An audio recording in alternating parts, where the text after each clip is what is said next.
Time for Live at 5 on this Monday, August 11th, 2025. Hope you're having an absolutely wonderful day.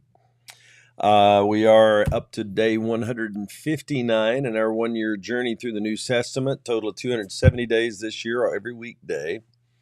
And we are looking at 2 Corinthians chapter 10. So let's jump right in with a section that starts out talking about the spiritual war. Verse 1. Now I, Paul, myself am pleading with you by the meekness and gentleness of Christ, who in presence am lowly among you, but being absent am bold toward you. But I beg you that when I am present, I may not be bold with that confidence by which I intend to be bold against some who think of us as if we walked according to the flesh. For though we walk in the flesh, we do not war according to the flesh. For the weapons of our warfare are not carnal, but mighty in God for pulling down strongholds, casting down arguments and every high thing that exalts itself against the knowledge of God, bringing every thought into captivity to the obedience of Christ, and being ready to punish all disobedience when your obedience is fulfilled. What is Paul saying here? Well, he admits that he's stronger in his presence with the Corinthians when absent than he is when he is present with them. However, he promises to be bold if some do not stop questioning his spiritual life. He then discusses spiritual warfare. He compares our walk through the world with our war in the Spirit. He said that our weapons of warfare are not carnal or physical, but are spiritual, mighty in God, and are very effective. Paul says that Christians have authority over strongholds of Satan, over philosophies that assume to be greater than God. The weapons of the Spirit capture thoughts and punish disobedience, and only God has the power to do such things. So we should obey God and live free. That's Paul's admonition to us in this first section. But then he talks a little bit more about his authority, the reality of his authority especially. Verse 7, do you look at things according to the outward appearance?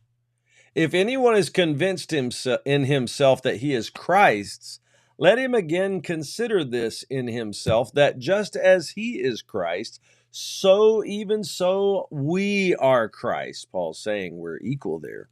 For even if I should boast somewhat more about our authority, which the Lord gave us for edification and not for your destruction, I shall not be ashamed, lest I seem to terrify you by letters. For his letters, they say, are weighty and powerful, but his bodily presence is weak and his speech contemptible. Let such a person consider this, that what we are in word by letters when we are absent, such we will also be in deed when we are present. So Paul tells the Corinthians here, don't judge a book by its cover. Some say Paul is weak, his speech is not to be heeded. And there are some that say he had weak-looking eyes, he was bald, maybe he didn't have a great appearance.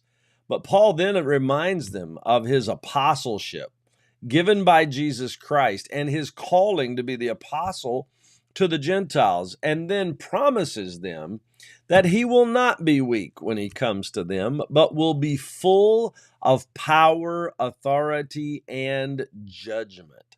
Paul is saying, don't take me for granted. Don't take me lightly. You may think that I'm strong in word, but weak in person. But I'm telling you, this time when I come, if I have to be, I will be strong in person as well. And then we look at the final section of this chapter, which speaks about the limits of Paul's authority. He talks about the reality of his authority in the last section that we looked at. And now in this next section, starting in verse 12, he speaks of the limits of his authority. Verse 12, for we dare not class ourselves or compare ourselves with those who commend themselves. But they, measuring themselves by themselves and comparing themselves among themselves, are not wise.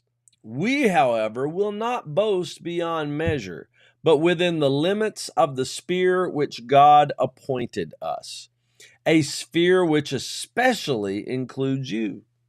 For we are not overextending ourselves as though our authority did not extend to you. For it was to you that we came with the gospel of Christ, not boasting of things beyond measure, that is, in other men's labors, but having hope that as your faith is increased, we shall be greatly enlarged by you in our sphere, to preach the gospel in the regions beyond you, and not to boast in another man's sphere of accomplishment. But he who glories, let him glory in the Lord. For it not he who commends himself is approved, but whom the Lord commends. That's 2 Corinthians 10, 12 through 18. Paul here refused to compare himself to other apostles or pastors. He judges his works by the assignment given to him by God as an apostle to the Gentiles. Paul is not reaching beyond his authority, but is ministering to exactly whom God had called him. Paul did not seek to praise someone else or criticize another. Instead, he was willing to be judged by his own work under his own authority. Paul hopes to preach in regions even beyond Corinth, but not claim someone else's work as his own. And Paul then quotes Isaiah and especially Jeremiah in saying, "He who glories, let him glory in the Lord." The passage, I think, says this: "Let not the wise man glory in his wisdom. Let not the mighty man glory in his might. Let not the rich man glory in his riches, but let him who glories glory in this, that he knows and understands that I am the Lord." And that's what Jesus said. I mean, that's what the prophet said when he was asked to give glory.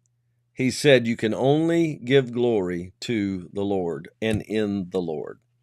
So let the Lord commend the righteous and obedient servant, not himself. And that's the word for today.